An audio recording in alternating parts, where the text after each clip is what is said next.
Selamat pagi siswa-siswi SMK Yapenkos Belinyu. Terima kasih atas kehadiran kalian pada sesi edukasi kali ini. Hari ini kita akan membahas topik yang sangat relevan di era digital ya, yaitu pemahaman digital onboarding dan ruang lingkup dalam pemasaran digital. Dalam dunia yang semakin terkoneksi ini, transformasi digital bukan lagi menjadi sebuah pilihan, melainkan kebutuhan bagi setiap organisasi atau perusahaan yang ingin bertahan dan berkembang. Nah, salah satu komponen kunci dari transformasi ini adalah digital onboarding. Apa sih sebenarnya yang dimaksud dengan digital onboarding, khususnya dalam konteks pemasaran digital ya? Mengapa proses ini menjadi sangat penting untuk keberhasilan strategi pemasaran kita? Nah, dalam presentasi ini kita akan mendalami setiap elemen untuk memahami bagaimana digital onboarding dapat mengoptimalkan kinerja tim pemasaran kita. Kita juga akan membahas berbagai macam manfaat utama dari penerapan onboarding digital yang baik, tantangan, studi kasus dari perusahaan yang telah berhasil menerapkan proses ini. Saya berharap kalian semua siap untuk mengeksplorasi dan belajar lebih dalam tentang digital onboarding dalam pemasaran digital. Baik, selanjutnya kita akan mendalami apa itu pengertian digital onboarding. Beberapa siswa barangkali baru mendengar istilah ini untuk pertama kalinya ya. Istilah onboarding mulai diadopsi oleh dunia bisnis untuk menggambarkan proses memulai pekerjaan di sebuah perusahaan. Dalam konteks ini, istilah onboarding mengacu pada proses di mana ada seorang karyawan baru, mereka lalu diperkenalkan, diintegrasikan, dan dibimbing untuk memahami peran mereka serta budaya di dalam perusahaan tersebut. Nah, seiring waktu, istilah onboarding ternyata tidak hanya digunakan untuk karyawan baru saja, tetapi juga untuk pelanggan atau klien baru yang memulai menggunakan produk atau layanan di toko online kita atau di perusahaan kita. Jadi, digital onboarding adalah proses membantu pelanggan baru atau layanan digital yang ditawarkan oleh sebuah organisasi atau perusahaan. Melalui digital onboarding, perusahaan dapat membantu pelanggan memahami berbagai fitur dan manfaat produk atau layanan yang kita tawarkan, serta memberikan dukungan dan bantuan jika pelanggan mengalami kesulitan.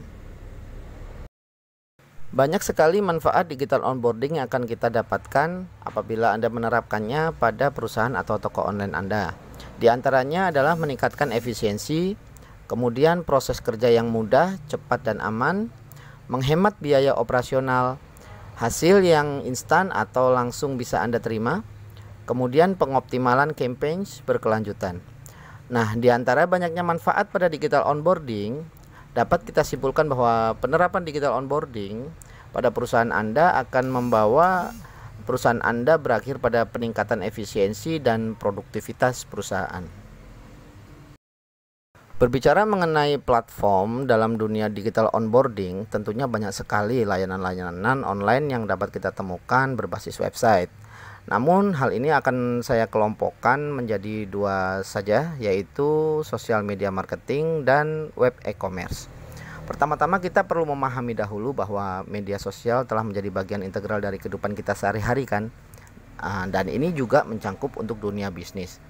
Media sosial bukan hanya berbicara tentang aktivitas memposting foto, kemudian update status atau berinteraksi secara sosial lainnya, tetapi juga merupakan sebagai platform yang powerful ya untuk mengoptimalisasi bisnis kalian. Nah, beberapa peranan utama dari sosial media yaitu dapat memperkenalkan budaya atau citra perusahaan kita, atau kita mengenalnya dengan istilah branding. Seperti halnya Facebook, Instagram, TikTok memungkinkan perusahaan untuk membagikan beberapa informasi mengenai update produk, kemudian value produk, menjangkau interaksi secara organik dengan para audiens, atau mungkin Anda bisa menampilkan beberapa video klip untuk behind the scene dari industri atau toko online kalian. Dan yang kedua dari platform digital onboarding yang powerful adalah web e-commerce. Dan saya akan memberikan satu contoh salah satu web e-commerce yang paling kita kenali, yaitu marketplace.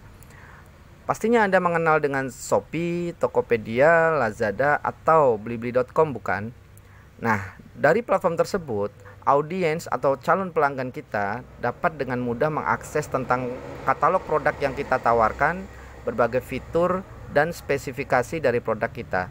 Ini membantu mereka untuk lebih cepat memahami apa yang kita jual dan bagaimana produk tersebut dapat memenuhi kebutuhan dari pelanggan kalian. Bahkan, calon pelanggan Anda juga bisa langsung melakukan pembelian melalui fitur chart dan melakukan checkout lalu pembayaran payment online yang disediakan di dalam toko online di marketplace yang Anda kelola tersebut. Dan yang terakhir yang tidak kalah pentingnya yaitu mengenai fitur keamanan data pada digital onboarding. Meskipun digital onboarding menawarkan banyak manfaat, penting bagi perusahaan Anda untuk tetap waspada terhadap risiko keamanan dan mengambil langkah-langkah yang tepat untuk melindungi data Anda dari para pelaku cybercrime. Nah, beberapa langkah untuk mengantisipasi hal tersebut saya kelompokkan menjadi 2. Yang pertama adalah keamanan berlapis pada perangkat digital Anda, atau kita kenal dengan istilah multi-layer security. Nah, implementasi dari multi-layer security diantaranya yaitu firewall. Firewall adalah sebuah software yang digunakan untuk memantau dan mengontrol lalu lintas jaringan berdasarkan aturan keamanan yang telah ditentukan. Firewall juga berfungsi sebagai garis pertahanan pertama yang mencegah akses yang tidak sah dari jaringan global atau internet menuju ke jaringan internal di perusahaan Anda. Berikutnya yaitu enkripsi data. Enkripsi adalah metode yang mengubah data menjadi format yang tidak bisa dibaca tanpa kunci deskripsi yang benar. Bahkan, jika data Anda berhasil dicuri, informasi tersebut tidak akan dapat digunakan tanpa kunci yang tepat. Ini sangat penting untuk melindungi informasi pelanggan, transaksi finansial, dan data perusahaan lainnya yang bersifat rahasia. Multi-factor authentication. Implementasikan cara ini untuk semua akses ke sistem dan data penting di perusahaan Anda. MFA memerlukan lebih dari satu metode verifikasi untuk mengkonfirmasi identitas pengguna, seperti kombinasi dari sesuatu yang mereka tahu atau password, sesuatu yang mereka miliki atau token, dan sesuatu yang mereka adalah sidik jari atau pengenalan wajah. MFA menambah lapisan keamanan ekstra yang membuat lebih sulit bagi penyerang untuk mendapatkan akses tidak sah. Langkah kedua dalam fitur keamanan digital onboarding adalah pendidikan pelatihan keamanan cyber bagi para pengguna atau karyawan di industri Anda. Implementasinya yaitu diantaranya mengadakan program pelatihan keamanan cyber secara berkala. Kemudian melakukan simulasi serangan cyber seperti phishing campaign contohnya ya, untuk menguji kesiapan dan respon Anda terhadap ancaman. Kemudian terapkan dan komunikasikan kebijakan keamanan yang jelas dan tegas kepada seluruh karyawan yang ada di dalam industri Anda. Dan yang terakhir adalah ciptakan budaya keamanan di seluruh organisasi atau perusahaan Anda, di mana semua karyawan merasa bertanggung jawab untuk menjaga keamanan data dan sistem di perusahaan Anda. Nah, kita sudah sampai di penghujung video pembelajaran kali ini. Terima kasih banyak telah mengikuti pembahasan kita tentang pemahaman digital onboarding. Semoga informasi yang saya berikan dapat membantu kalian dalam memahami pentingnya proses onboarding di era digital, serta bagaimana teknologi dapat membuat pengalaman onboarding menjadi lebih efektif dan efisien. Jangan lupa untuk terus mengikuti halaman Facebook kami, Yapenkos Berbagi Ilmu, dan channel YouTube Kopi Susu Bisnis Digital.